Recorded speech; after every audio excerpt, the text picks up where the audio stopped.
lawmakers have introduced the introduction and the formation of a bipartisan commission, okay? A bipartisan commission where House representatives and senators of both sides of the aisle, not one side, not where one party's going to get together and come up with some radical plan. No, a bipartisan commission. That's good. Okay, you get level-headed thinking when you have bipartisanship versus, some radical one-sided approach. No, that's never good. We want something to be bipartisan because then they're coming together and they're coming together on a solution that has a likelihood of passing at some point rather than some, off the wall, super far one-sided or the other that the other side's just not going to agree upon. Anyway, they're going to create this commission.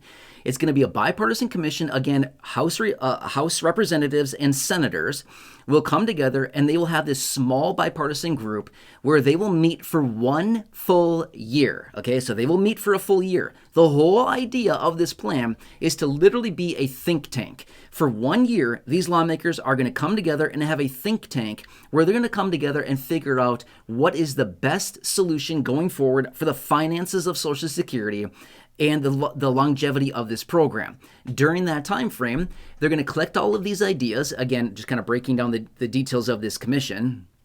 And then after a year's time, they're going to present them to lawmakers and be like, here's 17 different ideas. Hopefully there's more than that realistically. We need more.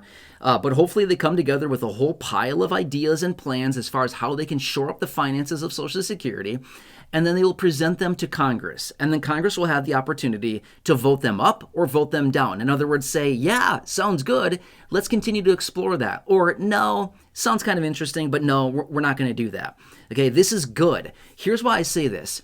There's so many people that are ignoring this. This is such a major issue that nobody really cares until it comes in and it impacts the monthly benefit checks of every single person at a tune of between 23 to 28% cuts to benefits.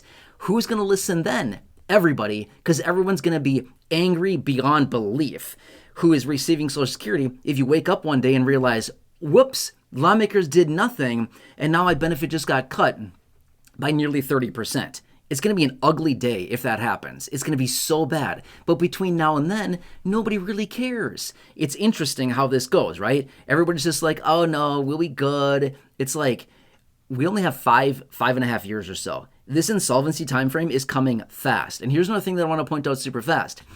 If we go into a major economic recession, which we likely will within the next 5 years, just being fair with you, if we go into a major economic recession, that time frame of Social Security insolvency is going to be brought closer to present time. Reason being is, where Social Security gets the bulk of its income is Social Security payroll taxes, the 6.2% paid by the employee and the 6.2% paid by the employer, the 12.4% tax on every dollar that is earned up to the $184,500 maximum taxable earnings cap that is in place right now. Let's just say that we go into a major recession and we hit, say, 7 or 8 or 10% unemployment. That's like 18 million people, or more than that even, that are not working. Guess what? Guess what those 18 million people aren't doing? Paying in billions and billions of dollars through Social Security payroll taxes. Guess what's not going into the trust fund? Billions and billions and billions of dollars that needs to go out to beneficiaries, okay? It is such a major issue. And I talk about this sometimes, and obviously I'm going to be fair with you. From the comments that I receive and, the remarks that I get on comments like that when I talk about the Social Security insolvency, people mostly don't care. And I just feel like this is such a major issue. We're sitting here worried about if we're going to get $1,000 stimulus check. Realistically, I think we should all be more worried about, are we going to see a 30% cut to our benefit and take your $1,000 benefit down to $700 for the rest of your life? What's going to pay more, right? $1,000 today, which is honestly kind of worthless because they keep inflating our money into oblivion, or is a 30% cut to your benefit going to change your life more, right? Again, It doesn't matter. I'm not here to make a decision for you. I'm just saying this is something that so many people continuously overlook. But as a beneficiary, this is something we need to be hyper focused on and continue to watch. And not only that, encourage these lawmakers to get off their duff, stop going on all their freaking vacations, and do something for the retirees, the Social Security beneficiaries, the people with disabilities, literally the 75 million people out there that rely on these benefits every single month. And by the way, guess what? In the next 5 years or so, 5 to 5.5, maybe 6 years if we're lucky, before insolvency hits, that 75 million people number that is currently receiving Social Security is going to balloon to probably 80 million people, roughly, give or take a little bit. Okay? That's 80 million people on the hook in about 5 to 5.5, maybe 6 years.